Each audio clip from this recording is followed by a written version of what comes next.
കൂട്ടുകാരെ എല്ലാവർക്കും പുതിയ വീഡിയോയിലേക്ക് സ്വാഗതം. ഇന്ന് നമുക്ക് തേങ്ങയൊന്നും അരച്ച സമയം കളയണ്ട, പെട്ടെന്ന് തന്നെ തയ്യാറാക്കിയെടുക്കാം. എന്നാൽ കുറഞ്ഞ ചേരുവകൾ മതി. വായിൽ വെള്ളം ഊറുന്ന രുചിയിൽ ചോറിൻ്റെ കൂടെ ഒഴിച്ചു കൂട്ടാനായിട്ടുള്ള ഒരു കറി നമുക്ക് പെട്ടെന്ന് തയ്യാറാക്കിയെടുക്കാം. അതിനായിട്ട് വഴുതനങ്ങയില്ലേ, നമ്മൾ സാമ്പാറിലേക്കൊക്കെ ഇടും, അല്ലെങ്കിൽ തോരൻ വയ്ക്കും, മെഴുക്ക് പുരട്ടിയൊക്കെ ഉണ്ടാക്കാറില്ലേ, ഈ വഴുതനങ്ങയാണ് കേട്ടോ. ഏതായാലും മതി. അതേപോലെ ഉരുണ്ട ടൈപ്പുള്ള ഇളയ വഴുതനങ്ങയാണ്.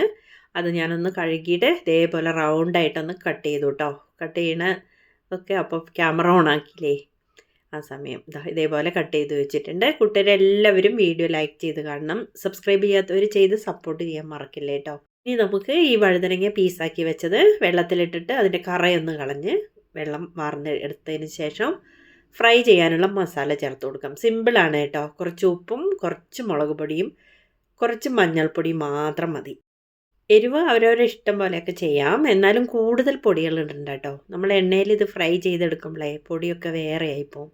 വഴുതനങ്ങയിലേക്ക് തേച്ച് പിടിപ്പിക്കുന്ന രീതിയിൽ മാത്രം, മസാല പിടിക്കുന്ന രീതിയിൽ മാത്രം നമ്മൾക്ക് ചേർത്ത് കൊടുത്താൽ മതി. മുളക് പൊടിയും മഞ്ഞൾപ്പൊടിയും ഉപ്പും കൂടി ചേർത്തിട്ട് ഇതേപോലെ ഒന്ന് തേച്ച് വെച്ചിട്ടുണ്ട് കേട്ടോ. കുറച്ച് സമയം വെച്ചിരുന്നാൽ മതി, കൂടുതൽ സമയമൊന്നും വെക്കേണ്ട ആവശ്യമില്ല. നമ്മളത് റെഡിയാക്കി അവിടെ വെക്കുന്ന സമയം ഒരു ചട്ടിയിലോ അല്ലെങ്കിൽ ഏതെങ്കിലും ഒരു ബൗളിലായാലും മതി കേട്ടോ. കട്ട തൈരാണ് ഞാൻ എടുത്തിട്ടുള്ളത്. അതിലേക്ക് ഉപ്പ് ചേർത്തു. വേണമെങ്കിൽ അല്പം വെള്ളം ഒഴിക്കാം, പക്ഷെ നമ്മളിങ്ങനെ കലക്കി വരുമ്പോൾ കുറച്ച് ലൂസായിട്ട് വരില്ലേ. ഞാൻ അതിലേക്ക് വെള്ളം ചേർത്തിട്ടില്ല. വേണ്ടവർക്ക് വെള്ളം കൂടി ചേർക്കാം കേട്ടോ. എന്നിട്ട് നന്നായിട്ടൊന്ന് ഇളക്കി മിക്സ് ചെയ്ത് ഉപ്പൊക്കെ പാകമാക്കിയിട്ട് വെച്ചിട്ടുണ്ട്. കണ്ടില്ലേ, കുറച്ച് സമയം ഇളക്കിയിട്ട് അവിടെ ഇരിക്കട്ടെ. ഈ സമയം നമുക്ക് നമ്മൾ മസാലയൊക്കെ പുരട്ടി വെച്ചിട്ടുള്ള വഴുതനങ്ങയില്ലേ, അത് ഒന്ന് ഫ്രൈ ചെയ്തെടുക്കണം. പാനിലേക്ക് എണ്ണ ഒഴിച്ചു കൊടുക്കാം. ഓയിലായാലും മതി കേട്ടോ. കണ്ടില്ലേ, ഇതേപോലെ ഓരോന്നായിട്ട് ഇട്ട് കൊടുത്തിട്ട് നമുക്കിതൊന്ന് കരിയാതെ ഒന്ന് രണ്ട് ഭാഗവും മറിച്ചിട്ടിട്ട് ഒന്ന് ഫ്രൈ ചെയ്തെടുക്കണം. മീഡിയം ഫ്ലെയിമിലൊക്കെ ഇട്ടിട്ട് ചെയ്താൽ മതി കേട്ടോ, കരിയരുത്. നമ്മളിത് തൈരിലേക്കൊക്കെ ചേർക്കുമ്പോൾ പിടിക്കണം. പിന്നെ ഇത് കുക്ക് ചെയ്യണില്ല, അപ്പോൾ വെന്തും കൂടി കിട്ടണം കേട്ടോ. കണ്ടില്ലേ, ഇതേപോലെ കുറച്ച് സമയം വെച്ചിട്ട് ഒന്ന് മറിച്ചിട്ട് കൊടുക്കണം. പെട്ടെന്നാവും. വഴുതനങ്ങ സോഫ്റ്റ് ആയിട്ടുള്ളതല്ലേ. ഒരാവിയിലൊക്കെ നമ്മൾ മെഴുക്ക് പുരട്ടി ഉണ്ടാക്കുമ്പോൾ വയ്ക്കാറുണ്ട് അല്ലേ. ആയിട്ട് വരുന്നുണ്ട് കേട്ടോ. എണ്ണയൊക്കെ കുടിച്ചു ഫ്രൈ ആയി ഇങ്ങനെ വന്നുകൊണ്ടിരിക്കുന്നുണ്ട്. കൂട്ടുകാരെ, വീഡിയോ എല്ലാവരും ലൈക്ക് ചെയ്ത് കാണണം. നിങ്ങൾ അഭിപ്രായം കൂടി പറയണം. വീഡിയോ ഫുള്ളായിട്ടൊന്ന് കണ്ടിട്ട് അഭിപ്രായം കൂടി പറയണം കേട്ടോ. ഫ്രൈ ആക്കിയിട്ടുണ്ട്.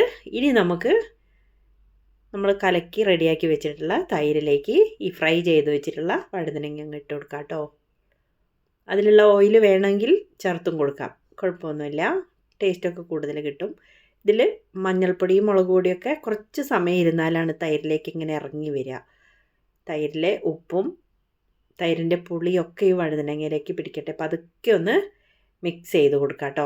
ഞാൻ കുറച്ച് കുത്തി ഇളക്കിയപ്പോഴേ അത് കുറച്ചൊക്കെ ഉടഞ്ഞു പോയിട്ടുണ്ടായിരുന്നു. അപ്പോൾ അതൊക്കെ ശ്രദ്ധയോടെ നമുക്കത് ചെയ്യാം, എന്നാലും കോരി കഴിക്കുമ്പോഴൊക്കെ കിട്ടുള്ളൂ. അത്രയും മതി കേട്ടോ. ഇനി ഇതൊന്ന് താളിച്ചിടണം, അല്ലാതെ നമ്മളിത് കുക്കൊന്നും ചെയ്യണില്ല. താളിച്ചിടൽ മാത്രമാണ് ഇതിൻ്റെ മെയിനായിട്ടുള്ള ടേസ്റ്റും കൂടി വരുന്നത്. ആ പച്ച ടേസ്റ്റൊക്കെ ഒന്ന് മാറണം. അതിന് വേണ്ടിയിട്ട് ഒരു പാനിലേക്ക് കുറച്ച് ഓയിൽ ഒഴിച്ചു, വെളിച്ചെണ്ണയാണ് കേട്ടോ ഒഴിച്ചു കൊടുത്തിട്ടുള്ളത്. ഇഷ്ടം പോലെ ചെയ്യാം, ഓരോരോ ടേസ്റ്റിനനുസരിച്ച്. കുറച്ച് ഉലുവയാണ് ഇട്ടിട്ടുള്ളത് കേട്ടോ. കടുക് വേണ്ടവർക്ക് കടുക് ഇട്ട് കൊടുക്കാം. ഇനിയിപ്പോൾ ജീരകത്തിൻ്റെ ടേസ്റ്റൊക്കെ ഇഷ്ടമുള്ളവർക്ക് അതും കൂടി ഇടാം കേട്ടോ. ഞാനതിൽ അല്പം ഉലുവ മാത്രമേ ഇതിലേക്ക് ഇട്ടിട്ടുള്ളൂ. നന്നായിട്ടൊന്നത് മൂത്ത് വരുമ്പോൾ കുറച്ച് വറ്റൽമുളക് ഇടാം. ചെറിയുള്ളി നൈസായിട്ടൊന്ന് കട്ട് ചെയ്തതും പച്ചമുളകും കൂടി നീളത്തിലൊന്ന് അരിഞ്ഞെടുത്തു. കുറച്ച് കറിവേപ്പിലയും കൂടി ഇട്ടിട്ടുണ്ട്. പച്ചമുളകൊക്കെ ഒന്ന് വഴറ്റിയിട്ട് തൈരിലേക്കൊക്കെ ഇരുന്ന് കുറച്ച് സമയം ഇരുന്ന് കഴിഞ്ഞാൽ നല്ലൊരു ടേസ്റ്റ് അല്ലേ കഴിക്കാൻ. നല്ല ഫ്രഷ് പച്ചമുളകാണ്.